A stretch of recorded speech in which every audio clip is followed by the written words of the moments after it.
The rain had begun only minutes before, but the woman standing at the marble grave didn't flinch, even as the 3 toddlers beside her clung to her legs and whimpered from the cold. She simply adjusted the oversized umbrella, bowed her head, and whispered something so soft the wind almost carried it away. That was the moment Alexander Hale, billionaire philanthropist and sole heir to the Hale empire, approached with long, urgent strides, stopping short when he finally saw her clearly. "What are you doing at my father's grave?" he demanded, the words sharp and echoing in the empty cemetery. The woman slowly turned, her face streaked with tears, though her expression was calm, almost familiar. The triplets stared at Alexander with wide, curious eyes, none of them old enough to understand the tension swirling around them. "I'm saying goodbye," she replied quietly. Alexander frowned, confused and irritated. He had spent months visiting his father's resting place, yet he had never seen this woman before.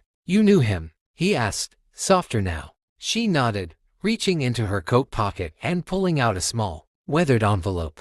"More than you know. Your father, he saved my life." The children shifted, and she gently steadied them before continuing. "Years ago, when I had no one and nowhere to go, he found me working nights at a diner. He helped me get on my feet, paid for my nursing classes, and told me I mattered long before anyone else ever had."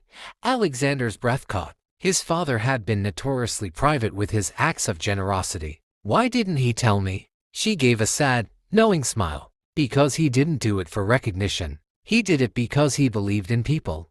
She handed Alexander the envelope. Inside was a letter, his father's handwriting unmistakable. "If she ever finds her way here," it read, "help her the way I helped you. She is family in the ways that matter." Alexander looked up at her in stunned silence. The triplets glanced up too, one of them shyly lifting a hand toward him. "Family," he murmured. The woman nodded. "He was their godfather. He visited them when he could, until he got sick. I didn't want to burden you."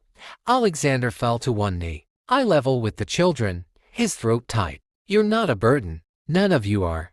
For the first time since arriving, the woman's tears turned warm instead of painful. And there, between grief and rain and the weight of unfinished stories, Alexander opened his arms, not out of obligation, but out of newfound purpose, and the triplets stepped into them without fear.